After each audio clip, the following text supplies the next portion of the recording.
Madame le maire, chers camarades, chers collègues, je prends la parole ce soir chargé d'une mission particulière, celle que m'a confiée le groupe des élus socialistes, le groupe le plus représenté au sein de ce conseil, celle que m'a aussi confiée le Parti socialiste de Saint-Ouen, première force politique désormais sur cette ville. Cette mission, c'est porter la position des socialistes sur le dossier le plus stratégique, le plus politique pour une collectivité, le vote du budget. En tant que président du groupe PS, c'est donc le premier vote du budget pour lequel je suis amené à exprimer la parole des socialistes. Et c'est le dernier de notre mandature. C'est le dernier budget qui traduit le projet de 2008 porté par notre majorité municipale. Le dernier budget avant que la gauche odonienne, je l'espère, puisse mettre en œuvre un nouveau projet à partir de 2014. Ce nouveau projet portera l'ambition de faire de notre ville la locomotive de pleine commune, l'un des poumons de Paris Métropole. Comme je le répète souvent, le vote du budget n'est pas une discussion technique, encore moins une séquence qui doit donner lieu à des envolées théâtralisées, flirtant souvent avec le populisme. Ça a eu son effet. C'est avant tout un débat politique qui traduit financièrement la mise en œuvre du projet politique pour lequel nous avons été élus, nous, membres de la majorité, ou l'expression du projet politique alternatif que la droite porte. À cet égard, ce soir, je suis un petit peu resté sur ma faim suite à l'intervention de M. Delannoy. En début de mandat, Yassir Fistali, alors président du groupe socialiste, avait énoncé les deux axes déontologiques du groupe PS, exigeants et loyaux. L'exigence, nous avons toujours été animés par ce sentiment, vis-à-vis de l'ensemble des élus de la majorité, vis-à-vis de nous-mêmes et vis-à-vis des Odoniens qui nous avaient élus majoritairement au second tour des élections municipales de 2008. Tout au long de ce mandat, notre priorité était la réalisation du projet de 2008-2014. Au regard des engagements exprimés dans notre programme de 2008, plus de la moitié de nos engagements a été réalisée. Le groupe politique que je préside, bien que minoritaire en début de mandat, a contribué grandement à ce que l'équipe municipale réalise ce pourquoi elle a été élue. Dans toutes les délégations où nous avons une responsabilité directe, nous nous sommes efforcés d'être sérieux, efficaces et soucieux de l'intérêt général. En début de mandat, notre ville souffrait d'un problème de propreté chronique et en dépit des efforts déployés, nous n'arrivions pas à dégager des signes de progrès. En début de mandat, notre élu en charge de la propreté, Morgane Garnier, a eu le courage politique de lancer la réforme de la propreté avec un objectif unique, rendre notre ville plus propre. La réorganisation du service, en collaboration avec le personnel communal, a permis de rendre la ville plus propre, en assurant le nettoiement le dimanche et les après-midi. Au regard de l'importance de ce dossier pour les Odoniens, nous avons conscience des étapes qui nous restent à franchir pour que la qualité de service soit à la hauteur des attentes des habitants.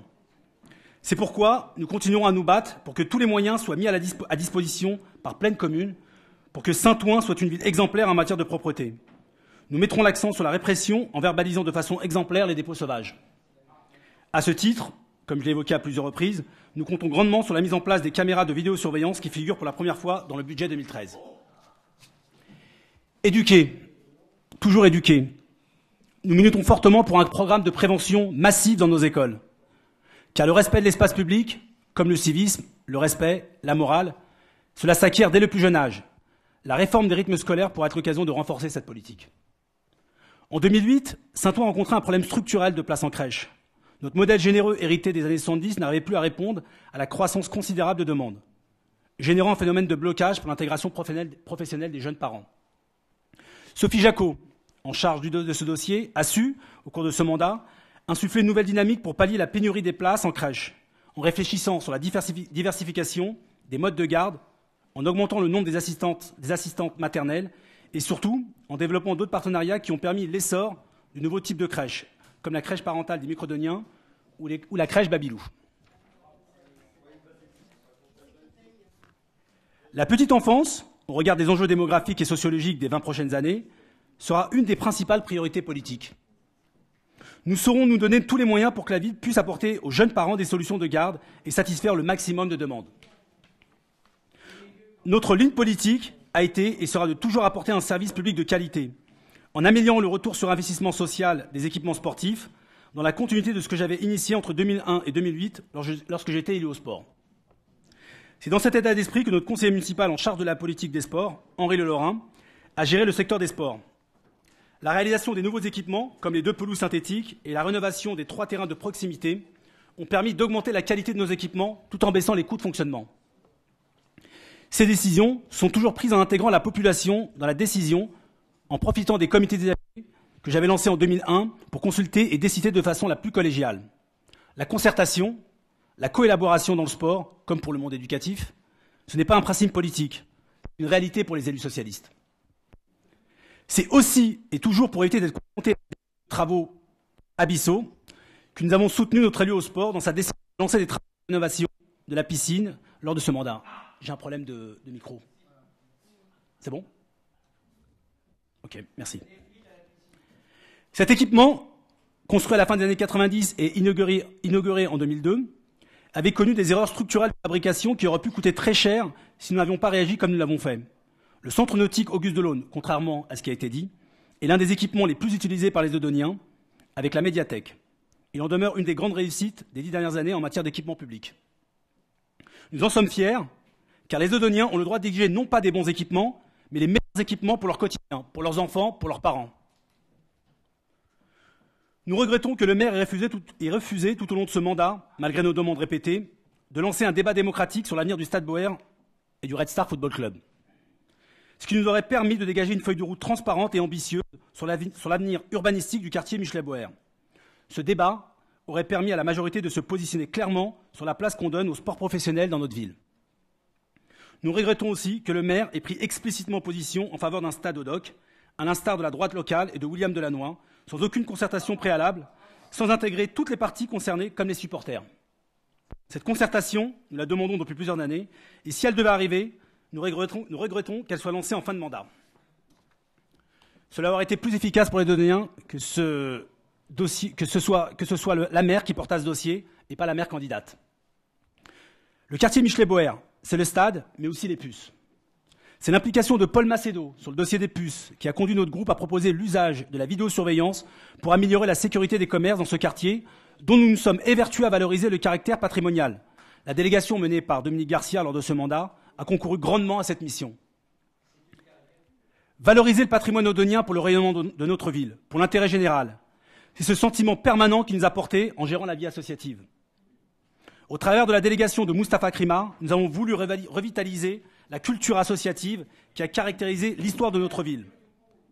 Développer la culture de projet, favoriser la démocratie participative en respectant l'indépendance des associations, encourager la citoyenneté en les impliquant dans la construction du projet de ville. Telle fut notre priorité en direction de la vie associative. La création d'une commission dédiée aux subventions des associations a permis de répondre à notre souci constant de transparence. La vitalité de notre tissu associatif est une grande réussite pour Saint-Ouen, comme en témoignent les réussites de la fête des associations et la soirée des associations. L'une des grandes avancées de ce mandat, sur le plan associatif, ce fut le protocole d'accord signé avec l'association Essalam pour la cession des terrains à hauteur de 2 millions pour la construction d'une mosquée. L'égalité, toujours, l'égalité encore. Car dans l'histoire de notre ville, nous avons toujours lutté pour que toutes les personnes puissent exprimer leur culte de la façon la plus digne possible dans les règles de la République. S'il te plaît, François. Je regrette profondément que toute l'opposition n'ait pas voté en faveur de ce projet. Je regrette profondément que dans ces principes fondamentaux, dans ces luttes qui forment le socle de notre République, toute l'opposition municipale, toute la droite municipale n'ait pas voté pour le projet de la mosquée. Je regrette profondément que des élus de l'opposition, comme M. Kemache, au regard de son histoire sur cette ville et de ses prises de position, n'ait pas appelé l'ensemble des collègues à voter pour les délibérations qui visaient à favoriser la construction d'une mosquée sur cette ville. Enfin, l'une des responsabilités qui a été confiée à notre groupe fut la question de la sécurité. Épineuse question qui requiert de l'audace et du courage. Sujet sensible, délicat et qui ronge, voire obsède le quotidien des Dodoniens. En début de mandat, Abdelhak Kachouri, sous l'impulsion du PS, avait déployé toute son énergie pour mettre en place un service de police municipale digne de ce nom. Nous avons triplé les effectifs entre 2008 et 2013, réorganisé ce service en lui donnant plus de moyens. Mais la lutte pour la tranquillité publique exige désormais des outils, une approche et des moyens en phase avec l'évolution de la situation locale. Le trafic de drogue, pour des raisons multifactorielles, a empiré. Il ronge notre quotidien.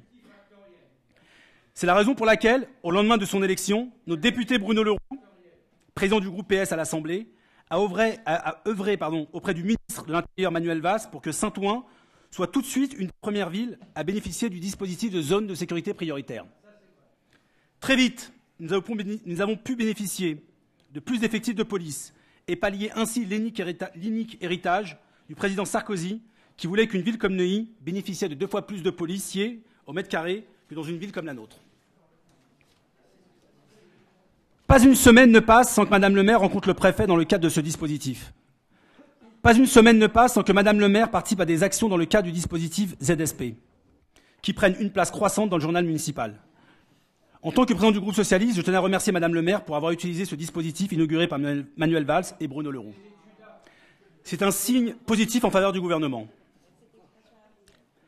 La tentation existe d'exploiter les peurs et les craintes, de stimuler les égoïsmes, de tomber dans la caricature qui flirte avec le populisme, d'user tous les clivages qui travaillent la société afin de dévier le débat public de ce sujet essentiel, comme l'a fait à plusieurs reprises la droite locale. Eh bien, les socialistes ne céderont pas. L'insécurité, et j'y reviendrai, n'est pas une fatalité à Saint-Ouen. La sécurité n'est pas un privilège pour les citoyens, c'est un droit.